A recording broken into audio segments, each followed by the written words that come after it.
You ever have one of those moments where everything in your life just stops right in the middle of a crowd, under the fluorescent lights, with strangers all around, and you realize the next words out of your mouth might change your life forever?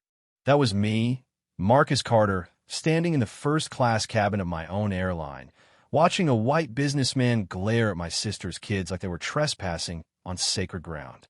That's when I said it. Those children you're complaining about theory my family. And man, the way the whole cabin just froze, you could have heard a pin drop. But let me back up a sec before any of this drama hit. It was just supposed to be a rare, peaceful family trip. I'd hustle my way out of the rough side of Atlanta Mechanicsville, to be exact, built Carter Airlines from nothing but grit and long nights and doors slammed in my face.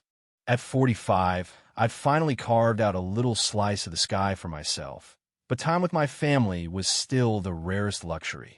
This LA vacation first in years was supposed to be my way of making up for lost birthdays and holidays I'd missed while chasing contracts and running terminals. My sister Tanya and her 3 kids, Jordan, Zoe, and little Elijah, rolled through the Atlanta airport that morning like they owned the place, heads up, wide-eyed, holding boarding passes that said first on the saw phrase that meant more to us than just extra legroom. Tanya works as a hospital administrator, tough as nails, but soft where it counts, raising those kids alone since her husband died. She's the reason I even started this company, honestly. I wanted her, and folks like her, to feel welcome, respected, seen. Meanwhile, halfway across the terminal, Richard Whitfield, Mr. Big deal in real estate. Silver hair, too much cologne, was barking in his phone about zoning laws and campaign donations, looking like he hadn't had to wait in line a day in his life. When he boarded my flight, he barely looked at Tanya and the kids as he slid into seat 3A, just behind them. The first-class cabin on Carter Airlines, though, that's my pride and joy. I obsessed over every detail-wide seats, privacy screens, food that doesn't taste like cardboard, and flight attendants who know that service means dignity, not just smiles. Jessica, my lead attendant, is a legend, sharp, calm, never lets anyone push her around. She greeted Tanya and the kids with a warmth you wish every child could feel. But I noticed right away, as the cabin filled up, how some eyes lingered on my family a little longer than others, sizing them up, maybe asking that old question, do you belong here? See, growing up black in the South, you learn to read a room before you even say hello. Tanya noticed it too. She's taught her kids to stand tall, but old habits die hard. Jordan, at 14, pretends not to care. Zoe, 10, tries to smooth everything over. Elijah, just 7, still too young to understand why grown-ups sometimes look at him with that mix of suspicion and surprise. I'd snuck on board after them, sitting a few rows back, wanted to surprise the kids later.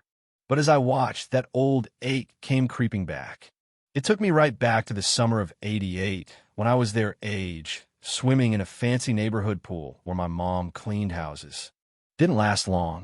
Someone told us we didn't belong. Funny how those words stick to your ribs. The trouble started subtle, like it always does. Richard pressed his call button, motioned Jessica over, pitched his voice so half the cabin could hear. Is there some policy about children in first class? Jessica handled him like a pro, but the message was clear. These kids, me, family, weren't what he expected in this space. He tried again, suggesting maybe their seats were a mistake, a diversity initiative upgrade. Tanya shrank a little, pulled her kids closer, whispered reminders to use their library voices. Zoe's shoulders drooped. Jordan caught my eye, figured it out before anyone said the words. But Jessica wasn't alone. In seat 3B sat Elena Martinez, a civil rights attorney, who calmly pointed out that the only disruption in the cabin seemed to be coming from Richard. I've been on flights with adults far less well-behaved, she quipped, and for a second, the tension broke, but Richard just doubled down. He started talking about standards in first class, code words anyone who's been around the block can translate. Now, I've spent my life deciding when to speak up and when to let things slide. Every black professional knows that dance. Don't want to be the angry one. Don't want to give anyone an excuse to say you're playing the race card. But watching my family make themselves small in the space I built me own cabin, I realized this wasn't a moment to stay silent. Richard kept at it, loud enough for everyone to hear. I paid for peace and quiet, not to listen to children who clearly aren't used to this environment. I unbuckled my seatbelt, stood up, and for the first time, every eye was on me. You want to tell me, to my face, what is you think my family's doing wrong? He blinked, unsure, then blurted, well, if they're related to you, I suppose they're welcome. Conditional as hell. That's when Elena piped up. So, black children are only welcome in first class if they're related to the CEO? Gasps, awkward shifting, eyes averted. Richard tried to backpedal. You people always make everything about race, but the damage was done. Tanya's kids were watching, absorbing every word. I introduced myself, real slow. Marcus Carter, founder and CEO. And those children you think don't belong? That's my family. The hush in the cabin was electric. Jessica backed me up, so did half a dozen passengers. But Richard, suddenly cornered, reached for the only weapon he had: business leverage. You know, my company is the main investor in your new terminal project. Maybe I'll pull the plug if this is how I'm treated. Twist number one. This wasn't just about hurt feelings. It was about millions in investments, jobs, everything I worked for. He threatened to tank our project unless I apologized for standing up to his prejudice in my own space in front of my family. In that moment, it hit me. Some prices aren't worth paying, and some lines can't be crossed, no matter what's at stake. I told him, plain as day, if upholding dignity costs us your business, so be it. The cabin shifted, some people nodded, others looked away, but everyone knew something important had just happened. Richard blew up, threatened lawsuits, tried to play the victim, even whipped out his phone to record us all, violating about a dozen airline policies. When Jessica threatened to have security meet him at the gate, he laughed, but his hand shook. News traveled fast. By the time we landed, media and security were waiting. My phone was blowing up, executives, board members, PR, everyone in a panic. The board chair, Barbara, called an emergency vote on my leadership. For a minute, I worried, would I lose everything? But then something wild happened. Passengers from the flight stepped up, told the media what really happened. Elena gave a statement. Even a white couple who'd sat silently during the whole mess said, "We watched, and Marcus Carter did the right thing." Social media lit up hashtags like Stand With Carter, people booking flights to support us.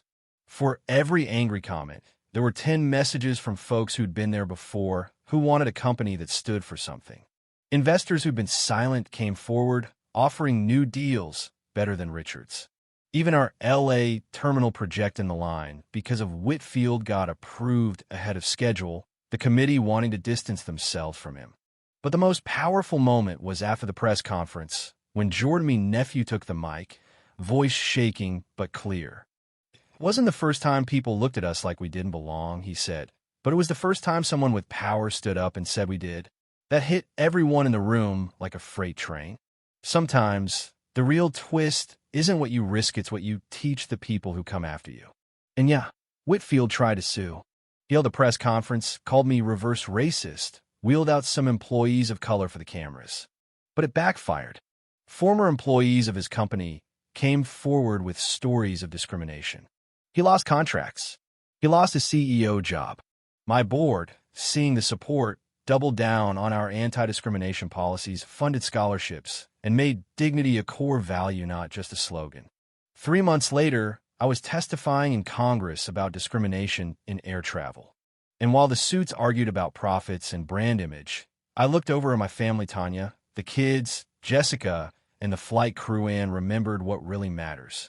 This wasn't just about winning a business fight or surviving a PR nightmare. It was about telling my niece and nephews, you belong. You always have. So, let me ask you, what would you have done if you were in my shoes?